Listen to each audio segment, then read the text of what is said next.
And a good afternoon to you. It's 12:08 here on Wednesday, the second day of March 2022.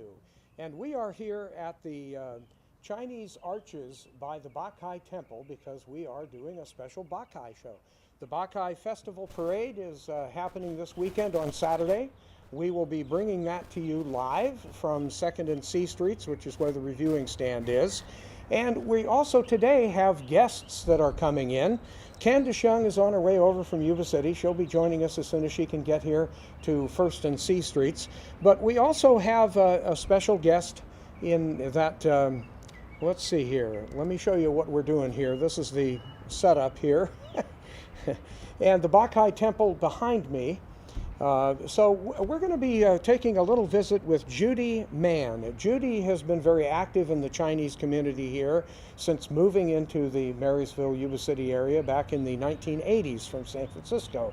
And she has a few interesting things to tell. So let's go over to the Info Center and talk to Judy Mann, who is getting ready to have a great time this weekend. And here's Judy.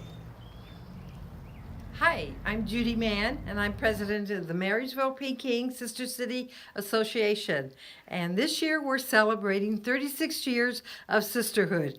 I'm really proud that during the Bakkai Festival this year, our 142nd to be exact, they are coming, our representatives from San Francisco, the Taipei office, is coming over to enjoy our festivities like they do every year for 36 years. I'm fortunate to have them, and this weekend I will be hosting a little event here in honor of them, like I've done every year. For 36 years, they have been our guests here in Marysville, and in turn, we go to their 10/10 celebration in San Francisco. So what's happening in the room? So today, we have a lot of events going on throughout Marysville. 11 o'clock, it starts with the BOK-KAI Parade. Starts with a bang, and it's going to end with the bang on Sunday at 4 o'clock with Bomb Day.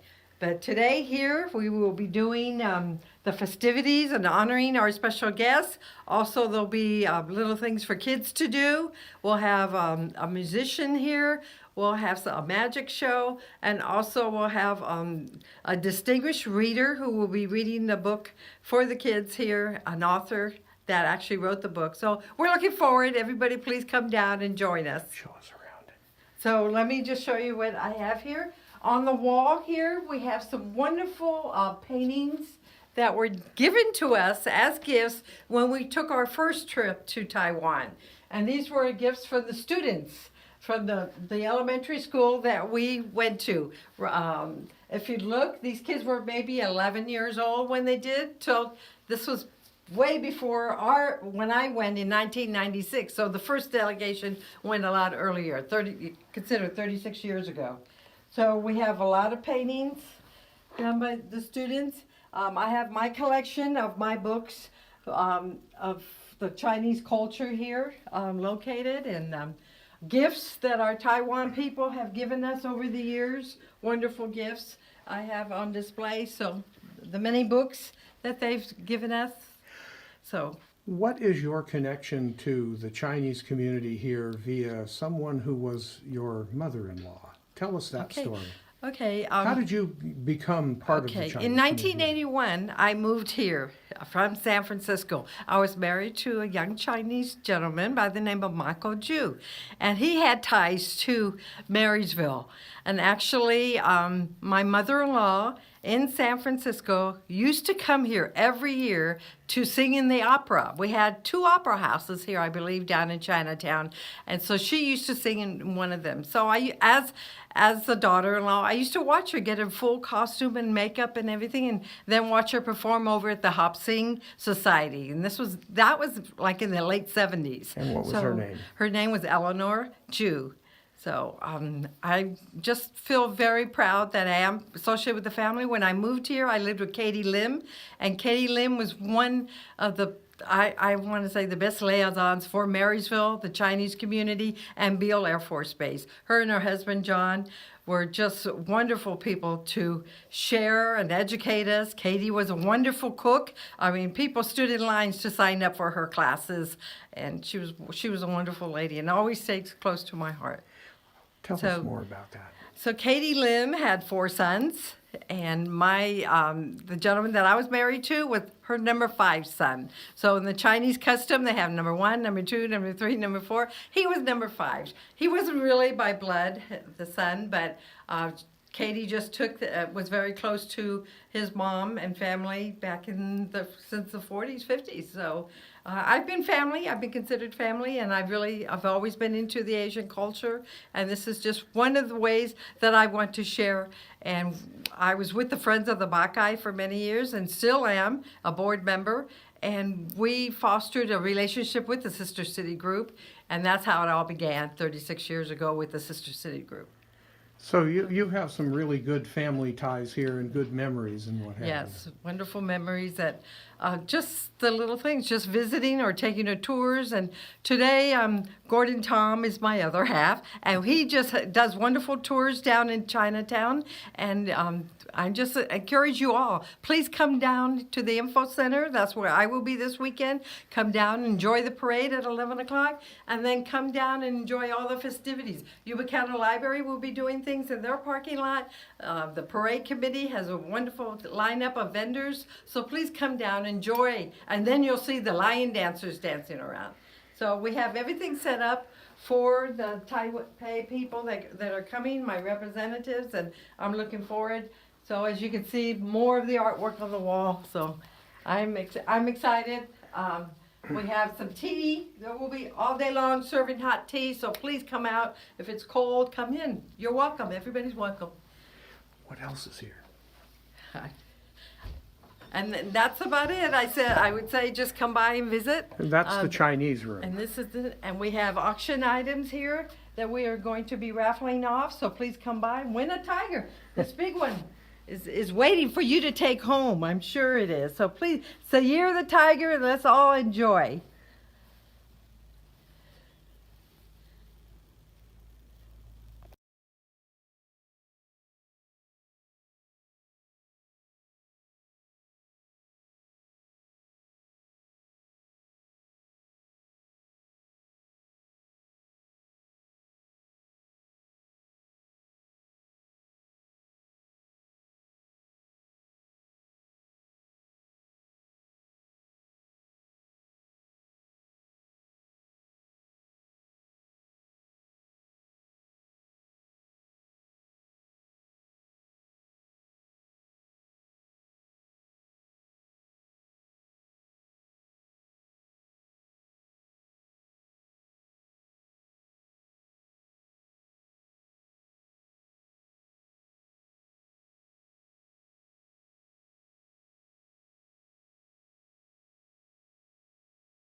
And you are watching Lunch with Langdell. I'm Ted Langdell, and we are here at the arches down at the foot of C Street, or D Street in Marysville.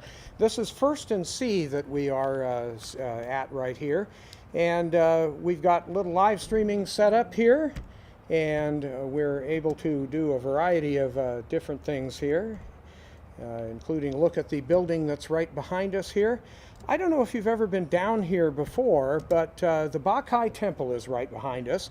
This is the basis of the 1800s when the Chinese were here and built a temple to honor the god of water, And we'll learn a bit more about that from Candace Young, who's on her way over from Yuba City.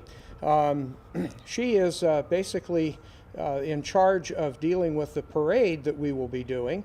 We wanted to show you a little bit of the parade that we recorded the last time that they had one, which was in 2020. And that was something that basically because of COVID in 2021 they had a drive-by parade that was done from just basically driving past all of the things or all of the people that would have normally been parade entries. So people could go driving by in their cars and they lined things up along D Street in Marysville.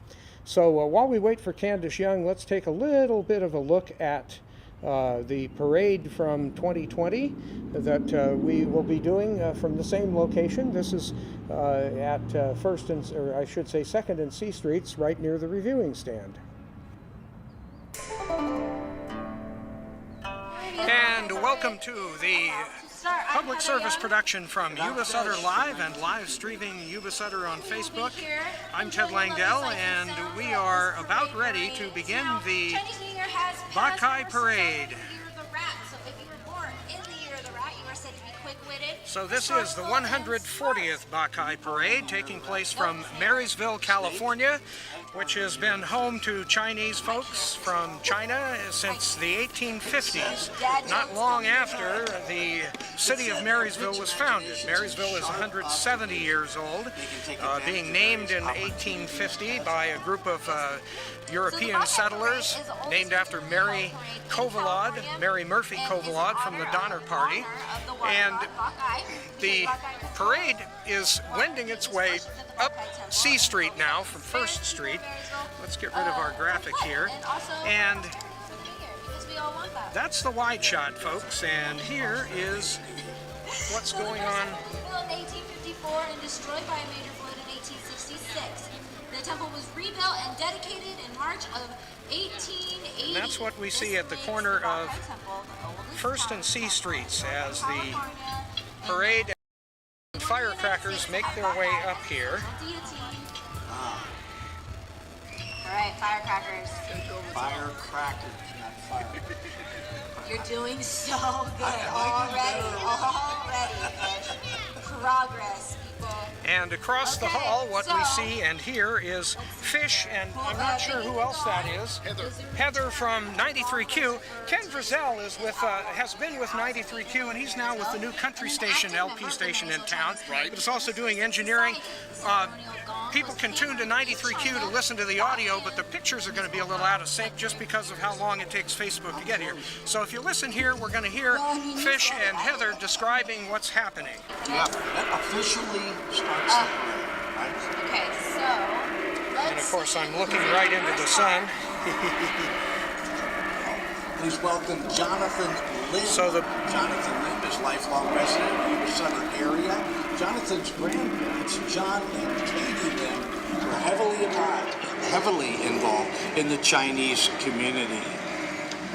Hello, thank you, Jonathan. Everybody give Jonathan a big wave. It's a nice Impala right there. Yeah, let's give the Impala a big wave. Impala. So that's Jerry driving in a 1965 Impala.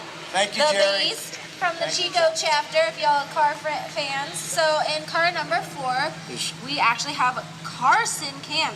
Has lived in Marysville with his family for almost 2 years now. He is attending his last semester at Cal Berkeley as a grad student in economics. He did his undergraduate at the University of Central Florida. Carson was born in Florida and is a first-generation Chinese American. He is the youngest of 4 in his family and hopes to stay in the northwest part of the country after graduation. He is our 2020 BOK-KAI ambassador. Come on, Welcome, Carson. Good job. Nice car. And in that car, if I can find my lovely notes. Car list, there it is. Okay, so Margaret is driving this Impala that Carson was in. It's 1964, also from the Chico chapter. And then up here we have our Grand Marshal. Woo! Welcome, Mary Langsdorf. She is a representative from Frank and Booth Inc. and Frank and Booth is a mechanical contracting and engineering firm, and it's 108th year of 108 operation. years. They barely look that old. I know, and driving that car is Gary in a 1962 Impala Super Sport, and is the Yuba City chapter. And Mary Langsdorff is the administrative manager for Frank Booth and holds various other positions for Booth over the last 24 years. Mary also is very active in the community. She's the 2020-21 president-elect for Economic Development Corporation. Awesome. Okay, and in car number 6, we have the president of Hopsing Society San Francisco, Mr. Victor Chang. Victor Chang is the current president of the San Francisco chapter of Hopsing and wishes everyone a Gong Hei Fa Choi. Gong Hei Fat Choi. Did I say it right? You're getting better every year, Fish. You're getting better every year. Now, in this car, are you Matt? Yeah, that's Matt, 1964 Impala, and he's from the Sacramento chapter. Thank you so much. And Matt will be giving that car away at the end of the parade to the lovely and talented. I mean, right? red is my favorite it's color, a color. so. Okay, and up next we have Mr. John Young. He's the president of the Marysville Hopsing Association. John and his wife Jeanette have raised their 2 children here, work beside our men and women in uniform at Beale Air Force Base. John and Jeanette are also proud grandparents to 2 little ones, Louie and Ellie Fresquez, an avid participant of the Bakkai Parade and Bomb Day activities way back when. John made the hundreds of celebratory Good job. bombs for Bomb Day. He has since returned to the bomb maker, and for the past 35 years, he's led every celebratory bomb during Bomb Day. Grateful to teach and carry on the traditions of all aspects of the Buckeye festivities. John wishes everyone a prosperous Year of the Rat. Thank you, John. And driving, John, is Angelo in a 1963 Super Sport Impala from the Yuba City chapter. Thank you. Nice. Okay, up next, we have, if I can see in a second, okay, we have Robert just chilling by himself. And so that is your 2020 preview. I'm Ted Langdell. You are watching Lunch with Langdell. And we are here at the Arches. This is the Arches here at the first of the foot of D Street, at First and D, in what was the Plaza area at one point in time. That's been known as the Plaza. But it's also where the Bakkai Temple was built. This is the second Bakkai Temple, and we're talking with Candace Young. Now, that's the name you were known as before you got married. Yes. And so tell us a little bit about your history here in Marysville and how you ended up being in Marysville and what you're doing now and how you got connected to the Bakkai Parade. So I was born and raised here in Marysville, so I guess what brought me here were my parents who immigrated from Hong Kong as teens with their family. So I was born and raised here in Marysville. I went through Kynoch, McKinney, Marysville High School, went off to college, spent some time away in the Bay Area. Where'd you go to school? San Jose State. Okay. Yeah, and got married and found my way back here after graduating and getting married. And so, here we reside in Yuba City with my family. I have 2 kids. And I've been involved with the parade in this capacity, for the last 8 years. But it's always been a part of my life. I've grown up around the parade. It's been one of those childhood memories that this is where we came during Bakkai and we spent the weekend here. So yeah, with my 2 kids, it's been fun. So tell us a little bit about the history of Bakkai as it relates to the temple and what that means to Marysville, what it also means to the Chinese community that developed and flourished here for many, many years. So it started in 1880, and it started as a way for those that immigrated from China to work on railroads to connect with their roots, with their family, to still have those celebrations they used to have back home. And so they brought that culture with them here. They continued it. And Bakkai is actually the water deity. And so Bakkai is known to protect Marysville from flooding, but yet achieving water goals for our crops and whatnot for the year. So I'd say he's done pretty well, that Marysville itself has not flooded in all these years.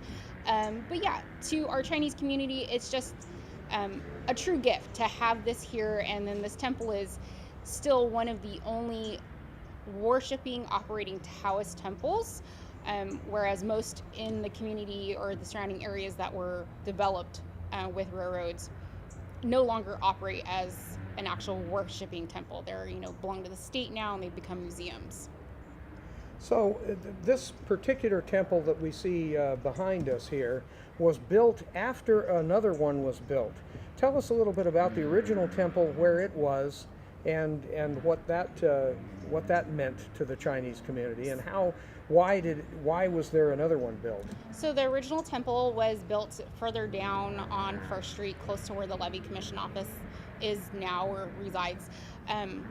Gosh, correct me if I'm wrong, but I believe it was a fire and / flooding that brought the temple this direction. It was kind of where, when it washed up, this is where it stopped and where it landed. And then the Chinese then rebuilt the temple here at the foot of the levee.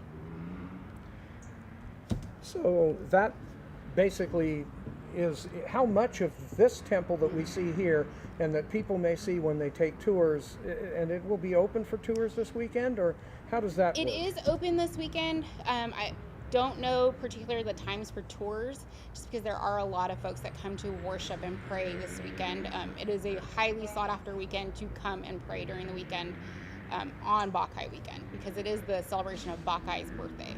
So many come during this weekend to worship.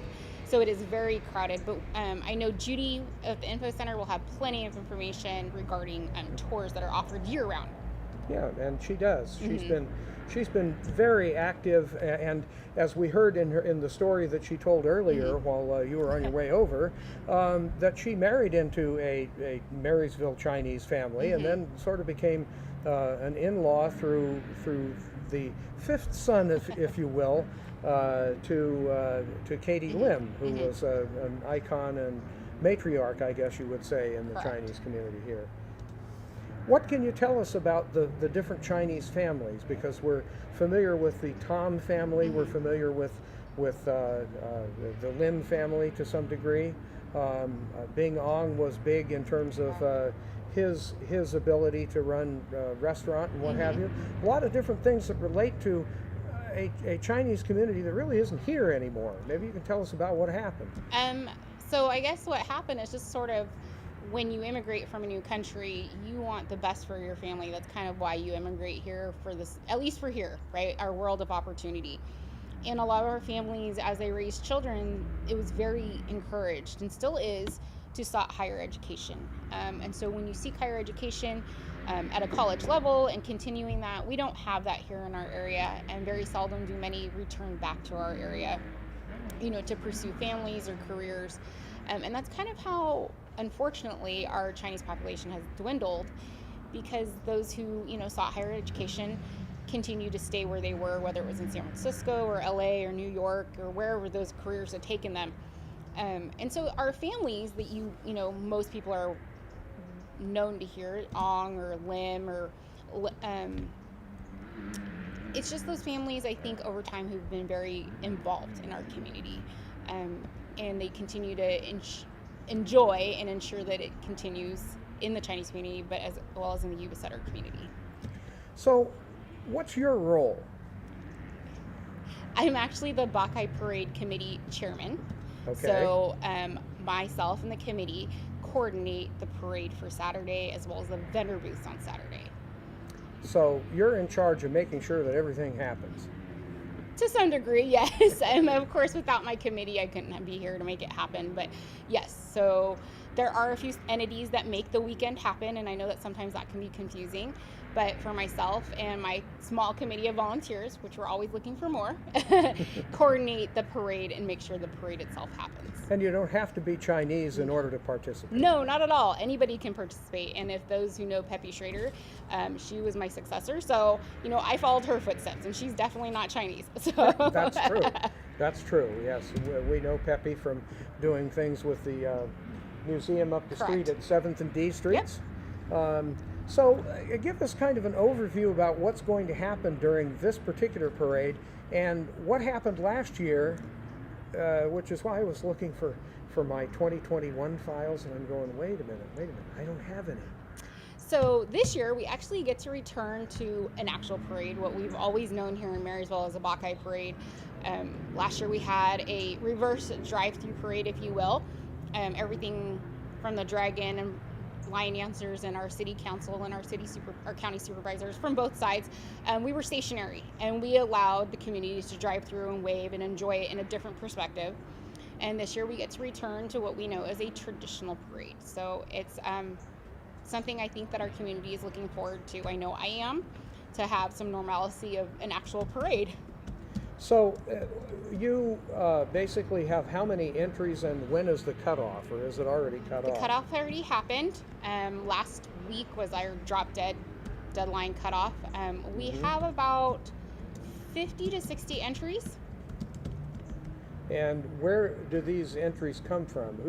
Who's in the parade, if you will? So we have participants as far as San Francisco, Sacramento, lion dance groups from those areas, and then of course our local school bands, and then other local community groups who want to just participate and get out. So we have like AK School Band, I think Yes Charter, just to name a few, Marysville Unified Marysville Charter. There are just, I don't know, it truly has become a community event. And it looks like we even have some Bakkai chickens over here. Yes. Is that the case? Let me see if I can get this punched up here, get the right camera. There we go. There's our Bakkai chickens. Yes. So this is the year of the tiger, and obviously there are years of the. Is there a year of the chicken? There's a year of the rooster. Okay, so and these are chickens, not roosters, as far as I can tell. Correct. Who knew that Yuba-Sutter, that Marysville had a chicken population? Just like Yuba City, right? Yeah, something like that.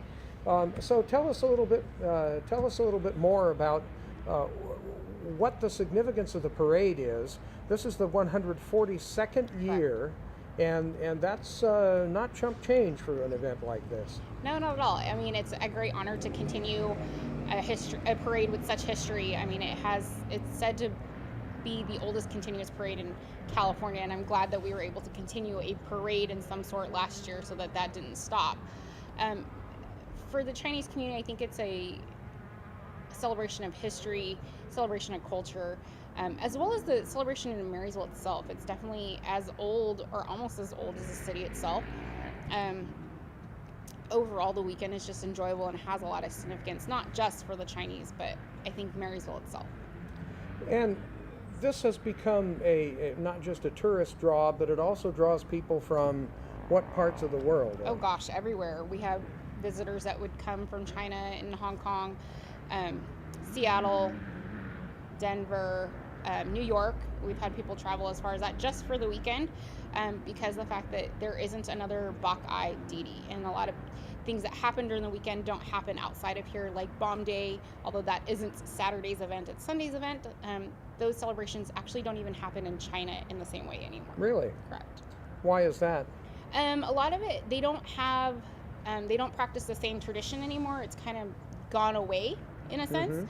And so when we close off the intersection on the Sunday to fire those large firecrackers and the ring, they have something similar in China. We've seen videos. I haven't experienced it myself, but it's like almost all of them go off at once, and it's a mass draw. And it doesn't have to be young Chinese males. It can be any males, or I've never noticed females out there digging for them, but it's definitely different. We don't have that operate outside of here. Cool. Yeah. So what can people expect if they come to Marysville, downtown, in the Chinese area, during the parade, after the parade, and then Sunday on Bomb Day? And what part of the day is that going on? So we'll start with Saturday. The parade starts at 11 at the intersection, at 6th and D, and the parade starts right at 11. It trickles. And how long does it take to get down to the reviewing stand? Gosh, I've never timed it. Probably okay. 5 or 10 minutes. We try to keep it at a parade pace, so we don't try to move it along too fast. But it trickles all the way from 6th all the way down to 1st here at the temple. It hangs the left and then goes down C Street, and it'll conclude at 2nd and C, where the review stand is, where you'll be. That's right. We will And be then- there live. Yes, and then we have vendor booths along 2nd Street, so there'll be the opportunity to get your Bakkai shirts or your Bakkai posters that are sought after. There's food booths, food trucks. I know that's a really important thing to make sure you can find food. And those will all be on 2nd Street. And of course, just the atmosphere that's here in the downtown area, in the Chinatown area on Saturday. The temple will be bustling of different things. I believe the museum will be open there on 1st Street. There are some other conferences that will be happening. I believe there are pre-sale tickets for that, however, organized by a different group. And then, so we're looking right now. We're looking at a cheerleading group of some kind. I was actually trying to find the lion dancers. Okay. So tell us a little bit about the lion dancers that happen. Yeah, so lion dancers are 2 people in a costume that imitates a lion, and they're just playful. They're almost like puppies, and they bring you good luck and blessings. And you can also catch that after the parade. We have a group that come from San Francisco, and they bless local businesses and bring good fortune for the year. So how does that work, and how can people, businesses I know have had the opportunity to pay Have for the- this? correct. There is a charge. Yes. The organization has an individual that walks through the downtown area and kind of checks in with each business and says, hey, we're doing this again. Would you like to participate? And for those that are new to the downtown area, they get a flyer that kind of discusses what it is and what their opportunities are with the lion dancers coming to bless their business. Cool. So when a business is blessed, what do they do? What are they supposed to do? Seems to me there's cabbage involved. So it's usually lettuce. Oh, lettuce, Because lettuce, when you okay. translate in from Cantonese to English, is like grateful and green. So you have the Okay. green and you have the blessing. So you have the fortune, the ongoing fortune, and then you would provide. The group will provide a red envelope, the lycee envelope, and that's where you would insert the money, and then you receive the blessing when they come and they dance and perform. And then when they kick all the lettuce everywhere, that's your blessing. That's your greens going everywhere, your money. So yes, that's the symbolization of that. So there, you pay a little lettuce, you hang a little lettuce, and you get a little lettuce. Yes, of course. So what happens after the parade and between the end of the parade and Bomb Day in terms of what is the Chinese community doing here? Because you've got people coming from San Francisco and New York and wherever the Chinese communities may have spread. The word might be diaspora. Yeah. What happens? Usually there are some other celebrations that happen. I believe due to COVID and when they had to make those decisions, COVID was on the rise, and so they had to unfortunately postpone their celebrations again this year. But of course, it's just kind of the somber feeling downtown when you walk around. It's, if you're from the area, it's not also always the hustle and bustle down here on the weekends. So it's just the environment being down here. But the Chinese community has, the involvements with other things. And then Sunday, we didn't get to talk about Sunday. That starts at 4 at the intersection of C and 1st, and you get to watch the large bombs or firecrackers go off, and men of Chinese descent scramble for those rings that give fortune. So how does that work? Work in what aspect? Well, I mean, the bombs represent something, and the explosion and being able to grab one. So when the ring is projected in the air after the bomb explodes or the large firecracker explodes, the ring has a fortune, and the ring has a number. Each ring is numbered, and there aren't any rings that are duplicated, so there aren't any duplicate numbers. Each number has a symbolization with a fortune, and you would have that read at the temple.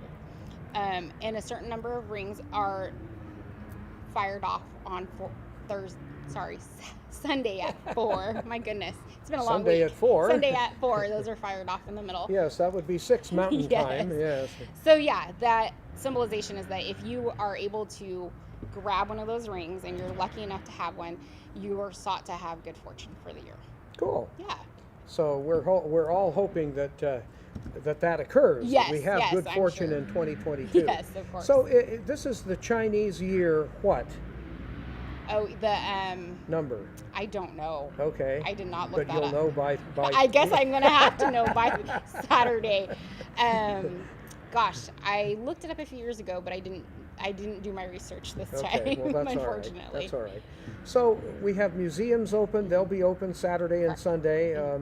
That's down at the end of, or almost and the far C. end of First Street, by between C Street and the what's now the Levy Commission building, Correct. which is near where The the original Bakkai temple was created. Correct. That is correct.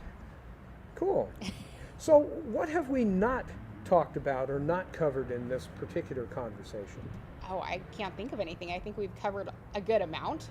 I can't think of anything that was left out. Okay, I can. Okay. Okay, and so right now what we're seeing at the end of the C Street here is the Oh, our dragon. dragon, yes. So tell us about the history of the dragons that have happened to grace Marysville, and what is the significance of the dragon?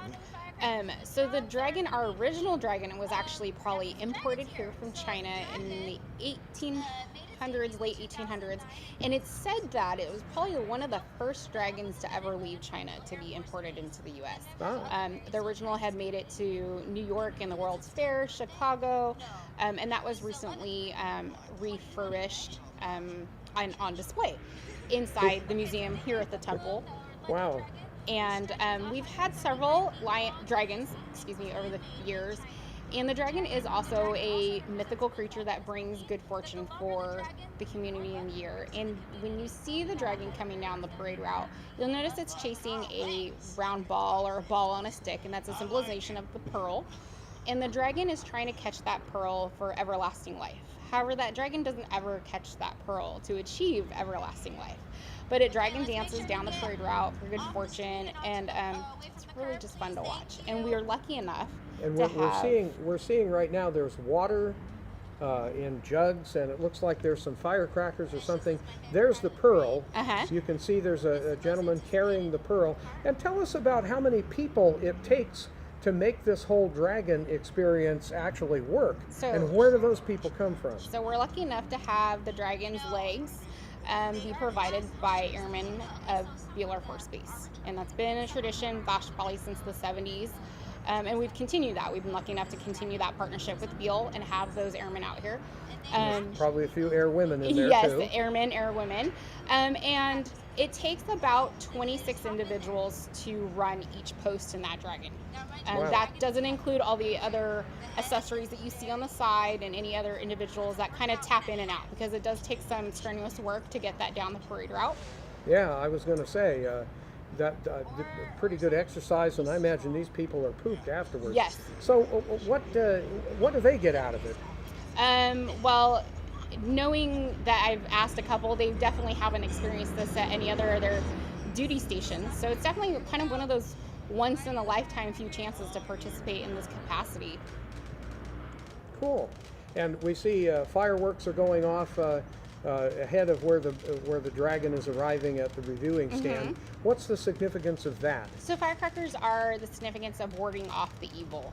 Okay. Kind of pushing the evil away, scaring them away so that you can make way for something new and clean and the joyous celebration of what we have. Great. All right, so that's the 2022 parade preview from 2020. As you're seeing here, we are actually over at the Bakkai Temple entrance, if you will, off of D Street in Marysville, 1st and D. And we have been talking with Katie, I don't know why I was going to say Katie Lim, but I apparently was. But we've been talking with Candace Young, and Candace is the parade chair for the 2022 parade. Yes. Now, are you going to be continuing to do this in coming years, or do you hand this off to someone else? I would like to be able to bring others in to help. It doesn't mean that I would hand it off. I will always be here to help in any capacity, but I do foresee that I will be coordinating and organizing the parade for the near future. Cool. Yeah. Cool. Well, we have been happy to have you on Lunch with Langdell. Thank you. This is, I think, is it third now or fourth outing? And we're developing things as they go along.